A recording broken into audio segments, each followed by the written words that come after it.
Welcome to Tandri Channel. Let's learn together.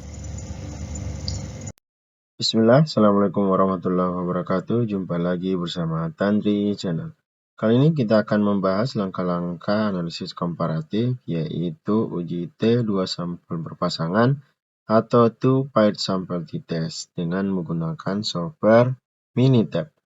Nah, sedikit penjelasan, analisis komparatif atau uji T2 sampel berpasangan atau two-paired sample t-test adalah salah satu metode pengujian hipotesis di mana data yang digunakan tidak bebas atau saling berpasangan. Ciri-ciri yang paling sering ditemui pada kasus yang berpasangan ini adalah satu individu atau objek penelitian dikenai dua kali tes atau pengambilan data. Walaupun menggunakan individu yang sama, peneliti tetap memperoleh dua macam data sampel, yaitu data hasil tes pertama atau sebelum perlakuan dan data dari hasil tes kedua, yaitu setelah diberikan perlakuan. Nah, jika hipotesis yang kita uji adalah hipotesis dua pihak, maka hipotesis H0-nya seperti ini dan H1-nya alternatifnya seperti ini. Nah, untuk hipotesis H0-nya, selisihnya di sini atau perbedaannya itu sama dengan 0. Alternatifnya, selisihnya atau perbedaannya itu tidak sama dengan 0. Ya, jika seperti ini, H0-nya berarti tidak ada perbedaan sebelum dan setelah diberikan treatment. H1-nya ada perbedaan sebelum dan setelah diberikan treatment untuk uji dua pihaknya. Nah, rumus T hitungnya seperti ini, dan ini keterangannya. Kemudian untuk pengambilan keputusannya, kita bisa melihat T hitungnya dibandingkan dengan T tabel atau melihat nilai p-value atau nilai signifikansinya bandingkan dengan nilai 0,05. Nah, kita masuk langsung ke langkah-langkah analisis. Kita ambil datanya, misalkan datanya seperti video sebelumnya, di mana video sebelumnya uji T1 sampel kita menggunakan data n-gain. Data n-gain diperoleh dari selisih post atau data setelah dikurang data sebelumnya. Di sini kita langsung menggunakan data pretest dan post-test atau sebelum dan setelah. Kita copy datanya, kemudian kita paste di sini, ya, baris 1. Nah, kemudian di nama kolomnya di bawah C1 ini kita tulis KBKM sebelum. Enter, kemudian KBKM setelah perlakuan, setelah diberikan model pembelajaran tertentu atau media pembelajaran tertentu. Nah, beberapa referensi mengatakan bahwa asumsi dari uji T2 sampel berpasangan ini adalah cukup uji normalitas data. Nah, ada juga yang mengatakan dengan uji homogenitas varians. Namun yang lebih kuat adalah hanya dilakukan uji normalitas data. Kenapa? Karena sampelnya ini adalah sampel yang sama, sehingga datanya, variansnya dianggap sama. Jadi tidak perlu dilakukan uji homogenitas. Nah, kemudian untuk uji normalitasnya juga ada dua pendapat referensi. Satu mengatakan bahwa yang diuji adalah masing-masing data sebelum dan setelah. Ada juga yang menjelaskan datanya digabung, data sebelum dan setelah digabung kemudian diuji normalitasnya. Nah, di sini kita akan menggunakan yang masing-masing, data sebelum dan setelah diuji normalitasnya masing-masing. Nah, kita klik menu statistik untuk uji normalitasnya, kita pilih basic statistik, kemudian klik normality test. Nah, kita masukkan satu-satu, ya, di Minitab. Ini uji normalitasnya dilakukan satu-satu. Ya, kita lakukan yang pertama, data sebelum. Kita pilih saja yang di tengah, Ryan Joyner. Ya, kita mau ketiga-tiganya lebih bagus. Kita lihat Tapi dalam hal ini kita lakukan satu saja, kita pilih Ryan Joyner atau Kolmogorov Smirnov. Kita pilih Kolmogorov Smirnov. Kita klik OK. Nah di sini untuk Kolmogorov Smirnov terlihat bahwa datanya tidak berdistribusi normal ya. Bagaimana dengan data post testnya atau setelah? Kita lihat. Nah untuk setelah ini berdistribusi normal, nilainya lebih besar dari 0,15, artinya lebih besar dari 0,05. Sedangkan yang tadi itu di bawah 0,05, sehingga datanya dikatakan tidak mengikuti distribusi normal untuk uji Kolmogorov-Smirnov. Nah, kita lakukan pengujian yang lain. Misalkan kita uji menggunakan Ryan Joyner ya. Kita pilih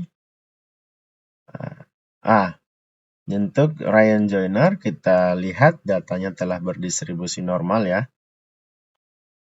Di sini distribusinya sudah normal. Kemudian data sebelum data sebelumnya juga telah berdistribusi normal ya. Jadi sebelum 0 itu nilai probabilitasnya p-value-nya sebesar 0, lebih besar dari 0,1, artinya lebih besar dari 0,05. Begitu pula dengan data setelah ya. Lebih besar dari 0,1, artinya lebih besar dari nilai alfa 0,05. Sehingga dapat kita katakan datanya telah mengikuti distribusi normal. Karena datanya telah memenuhi asumsi distribusi normal, kita lanjut ke uji T-nya ya. Uji T 2 sampel perpasangan atau 2 paired sample test. Kita klik statistik, basic statistik, kemudian paired t-test ya. Nah, di sampel 1 kita masukkan data setelah, sampel 2 kita masukkan sebelum. Karena hipotesis yang ingin kita uji adalah post kurang pre sama dengan 0 ya. Jadi sampel satunya kita masukkan yang post atau setelah. Kemudian kita klik option. Nah, yang perlu diperhatikan di sini adalah hipotesisnya tadi. Ya. Hipotesis yang kita bangun adalah dua pihak, yaitu nilai post sama dengan pre, atau bisa dituliskan selisih dari post kurang pre itu sama dengan 0. Ya, jadi hipotesis perbedaannya itu sama dengan 0 di sini ya. Artinya selisihnya dia dikatakan sama ketika selisihnya sama dengan 0 dan berbeda jika tidak sama dengan 0. Nah, ini untuk hipotesis dua pihak. Untuk pihak kanan kita bisa memilih yang di bawah. Jadi kalau pihak kanan maka di sini akan berubah tanda menjadi lebih besar dan di atas berubah menjadi lebih kecil sama dengan ya. Seperti itu. Nah, kita coba yang dua pihak. Kita klik OK. Kemudian kita bisa mencentang histogram untuk melihat bagaimana jika normalitas datanya secara keseluruhan, data yang digabung sebelum dan setelah dilihat secara visual. Kita klik OK, kemudian OK. Kita lihat secara visual, histogram menunjukkan datanya ini hampir tidak normal secara visual ya. Namun software Minitab tidak mengeluarkan secara uji hasil uji normalitas ketika datanya digabung. Ya, kecuali kita menggabungnya secara manual. Ini berbeda dengan output dari JASP dan software JASP dan Jamovi, di mana hasil pengujiannya ketika datanya digabung itu difasilitasi atau dikeluarkan oleh software JASP dan Jamovi. Nah, Untuk selanjutnya kita lihat hasil uji T2 sampel berpasangan kita. Kita bisa melihat nilai dari p-value uji atau tes paired sample t-testnya ya, paired t-test ya. Kita lihat nilai p-value-nya itu sebesar 0,001 atau lebih kecil dari 0,05 sehingga dapat kita katakan bahwa H0 ditolak. H0 ditolak berarti perbedaannya, rata-rata perbedaannya ini tidak sama dengan 0. Berarti selisihnya di sini tidak sama dengan 0. Kalau tidak sama dengan 0 berarti ada perbedaan ya. Ya, berarti nilai post test dan pre-test itu berbeda.